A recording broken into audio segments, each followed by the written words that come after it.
Senti que je devais te le partager. Alors, prends bien le temps de l'écouter jusqu'au bout, même si tu dois le faire en plusieurs fois parce que la vidéo va être un petit peu longue. Mais c'est vraiment important. Partage-le aussi autour de toi parce qu'un maximum doivent entendre ce message. Jésus est à la porte. Il revient vraiment très bientôt. Et on doit être prêt. C'est au cours d'une prédication que le pasteur a partagé ce qu'il avait reçu dans la semaine. Il a commencé par cette prière. Père Saint, je crois que tu envoies maintenant tes anges. Et je crois qu'ils sont en train de réunir tes élus des 4 vents. Le jour du Seigneur approche. Père, tu m'as parlé si clairement cette semaine dans un songe. Je vais partager avec vous ce songe dans un instant. Et je prie le Seigneur Jésus, afin que tu éveilles nos cœurs. Je prie le Saint-Esprit de nous éveiller, de nous réveiller de notre sommeil. Tu nous aimes, tu es notre Père, mais tu es très sérieux dans ce que tu dis dans ta parole. Ce n'est pas une plaisanterie, et ce n'est pas une comédie pour nous faire rire. Seigneur, tu ne retardes pas ta venue. Tu nous dis que tu viens comme un voleur dans la nuit. Cette nuit ne devrait pas nous surprendre, parce que nous devrions être éveillés à ta venue. Cher Saint-Esprit, fais ton œuvre de conviction parmi ton peuple, au nom de Jésus. Puis, il a raconté le songe qu'il avait fait. Mardi dernier, j'ai eu un songe du Seigneur, et il me parlait de son retour prochain. Dans ce songe, je réalisais que j'étais en train de monter à la rencontre du Seigneur dans les airs. C'était l'enlèvement. Il y avait des multitudes de personnes qui montaient. Il y avait une très puissante force d'attraction qui nous élevait dans les airs. Les anges étaient venus nous chercher. Ils entraient dans les maisons et allaient chercher des personnes. Je savais avec certitude que je m'en allais à la maison. Le Seigneur Jésus était venu et nous étions tous rassemblés ensemble par les anges qui venaient chercher ceux qui s'étaient préparés. Ceux et celles qui étaient prêtes entrèrent avec lui au festin des noces et la porte fut fermée. Il y avait des milliers et des milliers de personnes qui montaient. Comme l'éclair part de l'Orient et lui jusqu'à l'Occident, je voyais cet enlèvement prendre place comme au ralenti. Je me rappelle tout particulièrement que je voyais dans une maison 3 personnes que je reconnus. 2 de ces personnes étaient des amis proches et l'autre était un membre de ma famille. Ce qui me surprenait le plus, c'était que nous passions tout droit et que ces personnes ne montaient pas, elles restaient là. J'ai eu soudain un sentiment de terreur et je me suis dit, oh Dieu, ils sont restés en arrière. Et le Seigneur m'a fait ressentir pendant quelques moments la terreur et la détresse de ceux qui restaient là et qui n'étaient pas enlevés. J'ai su à ce moment, avec certitude, que tous ceux qui s'appellent chrétiens, qui disent Seigneur, Seigneur, et qui ne vivent pas pour Dieu, qui se servent de la grâce comme prétexte pour vivre dans le péché, ne seront pas enlevés. Ce verset est devenu très réel dans mon esprit. Matthieu 7, verset 21. Ceux qui me disent Seigneur, Seigneur n'entreront pas tous dans le royaume des cieux, mais celui-là seul qui fait la volonté de mon Père qui est dans les cieux. Matthieu 25, 10. Pendant qu'elles allaient en acheter, l'époux arriva. Celles qui étaient prêtes entrèrent avec lui dans la salle des noces et la porte fut fermée. Même si ces chrétiens semblaient endormis, ils savaient ce qui était en train de prendre place. Ils savaient que Jésus était arrivé. Je voyais des mains levées vers le ciel et j'entendais le monde crier pour attirer l'attention afin qu'eux aussi puissent être enlevés. Je m'entendais qui leur criait « Sortez de la foule, sortez de la foule !» Comme si séparés du monde, ils pourraient être enlevés. Mais nous avons continué à monter et nous sommes passés tout droit. J'ai eu un sentiment que je n'avais jamais expérimenté de ma vie. Même si je savais, même si j'avais entendu parler du retour de Jésus, toute ma vie par mon père et par mon grand-père, cette expérience n'était pas descriptible avec des mots. La Bible nous dit que nous serons changés en un instant, en un clin d'œil, et que ce corps corruptible va revêtir un corps incorruptible comme le sien. La parole nous dit que nous devons être prêts. Apocalypse 19, verset 7. Réjouissons-nous et soyons dans l'allégresse et donnons-lui gloire, car les noces de l'agneau sont venues et son épouse s'est préparée. Il vient pour ceux qui l'attendent en vue de leur salut. J'éprouvais le sentiment d'horreur de ceux qui connaissaient l'évangile, qui ont connu l'amour, la miséricorde et la grâce de Dieu, et qui n'étaient pas prêts, ils ne s'étaient pas préparés. Dans mon songe, je voyais des multitudes de personnes terrifiées qui hurlaient et qui essayaient de sortir de la foule pour être remarquées, mais il était trop tard. Nous sommes passés tout droit et ils sont restés.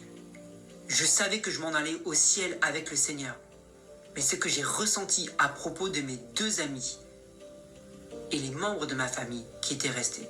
C'était une terreur incroyable, une terreur indescriptible. Je me souviens que je ressentais une sérénité parfaite et une paix qui n'est pas de ce monde. Il n'y avait pas de crainte. Je voyais des nuages au-dessous. Les personnes qui étaient là avaient revêtu leur corps glorieux. On se regardait tous avec stupéfaction et étonnement. Personne ne pouvait parler. Cela s'est fait si vite. En un instant, en un clin d'œil, nous étions tous rassemblés des 4 vents. On ressentait cet amour qui est insondable et qui dépasse toute intelligence. Je savais que j'étais à la maison et que la terre n'était plus, ou je ne l'apercevais plus. Satan ne pouvait plus nous toucher. Il n'y avait plus de péché. Il n'y avait que pureté et sainteté. Il n'y avait plus de possibilité de se perdre. Je suis éternellement avec lui. Tout était absolument indescriptible. Nous avions revêtu nos corps glorieux et il y avait ce sentiment que toute la parole de Dieu était accomplie. Tout ce en quoi j'avais toujours cru et prêché sur le retour du Seigneur s'était accompli. Ce sentiment de réalité et de vérité que l'on sentait était le vrai monde, la vraie vie, la vraie réalité. C'était l'éternité. Tout était passé, tout était devenu nouveau, comme dans un rêve. Le passé n'existait plus. Dieu nous avait donné sa grâce et sa miséricorde et il nous avait donné tout le temps de nous repentir afin de vivre dans sa gloire. Tout à coup, je me suis souvenu, dans le songe que j'étais en train de faire, que je disais « Mais Seigneur, qu'est-ce qu'il advient de tous ceux qui sont restés et qui n'ont pas été enlevés?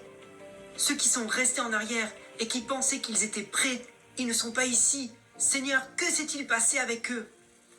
Ils sont perdus. » C'est le sentiment que j'avais en moi. Ce n'est pas un sentiment qui va être là quand Jésus va revenir. Mais je crois que Dieu a voulu me faire ressentir ce que ces gens vivaient dans leur détresse. Tout à coup, alors que je pensais à tous ceux qui étaient restés, je me suis réveillé et je me suis assis carrément dans mon lit et j'ai pensé « Ceci est le songe le plus incroyable que j'ai eu dans ma vie. » Soudain, ces paroles se sont faites entendre dans mon esprit comme un tonnerre. Le fait d'être prêt n'est pas une blague. Nous pouvons lire dans Matthieu 24, versets 40 à 42. Alors de 2 hommes qui seront dans un champ, l'un sera pris, l'autre laissé. De 2 femmes qui moudront à la meule, l'une sera prise et l'autre laissée.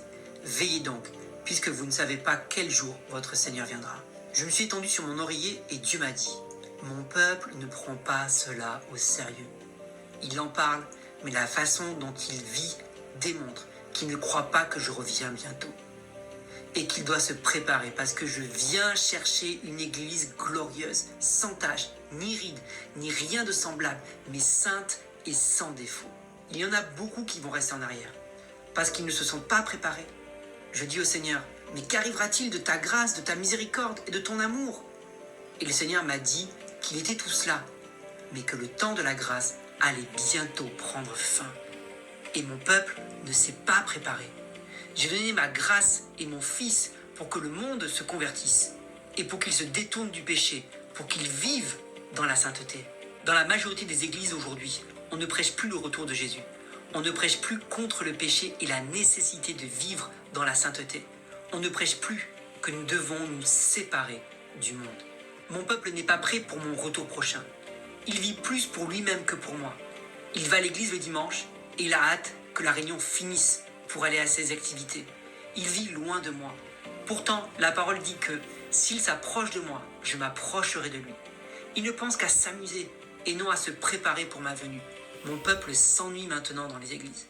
Pourquoi les chrétiens sont-ils rendus tièdes et durs? Pourquoi sont-ils confondus moralement et n'ont-ils plus de discernement? Et pourquoi accueillent-ils n'importe quelle doctrine qui vient de l'enfer? Ils sont tellement attachés au monde et aux choses de ce monde. Pourtant Dieu dit « N'aimez pas le monde, ni ce qui est dans le monde. Si quelqu'un aime le monde, l'amour du Père n'est pas en lui. » Leur amour pour Jésus se refroidit de plus en plus. La raison en est, premièrement, que beaucoup de pasteurs eux-mêmes sont endormis et n'ont aucune vie spirituelle en eux. Le prophète Ésaïe nous dépeint quelques-uns de ces pasteurs. Ces gardiens sont aveugles, sans intelligence. Ils sont tous des chiens muets, incapables d'aboyer. Ils ont des rêveries, se tiennent couchés, aiment le sommeil. Et ce sont des chiens voraces, insatiables. Ce sont des bergers qui ne peuvent rien comprendre. Tous suivent leur propre voie, chacun selon son intérêt jusqu'au dernier. Dans Ésaïe 56, versets 10 et 11. Des hommes aveugles, avec aucun message venant du Saint-Esprit, avec aucune tristesse dans leur cœur pour les brebis qui se font dévorer. Ils ne comprennent plus rien aux choses spirituelles. Ils arrivent à l'église en n'ayant aucune révélation nouvelle du Seigneur. Ils ne reçoivent plus leur message directement du cœur de Dieu. Ils sont aveugles et endormis parce qu'ils passent leur soirée devant la télévision à regarder des ordures. Ces pasteurs n'ont aucune vie, aucune puissance et ils prêchent pour un salaire. Il y a peu d'hommes de Dieu qui vivent dans la prière et dans le jeûne et qui cherchent vraiment à connaître Jésus. Pourtant, l'apôtre Paul lui-même, presque à la fin de sa vie, faisait cette prière dans Philippiens 3, verset 10, afin de connaître Christ et la puissance de sa résurrection et la communion de ses souffrances en devenant conforme à lui dans sa mort. Il y a peu d'hommes de Dieu qui pleurent devant les brebis, sachant qu'il y en a parmi elles qui s'en vont en enfer. Malgré tout cela, nous avons notre part de responsabilité. Même s'il y a beaucoup de pasteurs morts spirituellement et qu'il y ait beaucoup d'églises mortes, la Bible nous dit que nous allons avoir à rendre compte pour nous-mêmes. Nous avons la parole de Dieu et le Saint-Esprit pour nous guider et nous aider à la comprendre. Vous ne pourrez pas, au jour du jugement, mettre le blâme sur aucun pasteur ni sur aucune église. Vous avez votre Bible, étudiez-la et apprenez à connaître Jésus par vous-même et mettez-la en pratique. Nous n'aurons aucune excuse au jour du jugement. Ceux-là seuls qui sont prêts vont être enlevés pour se marier avec Christ.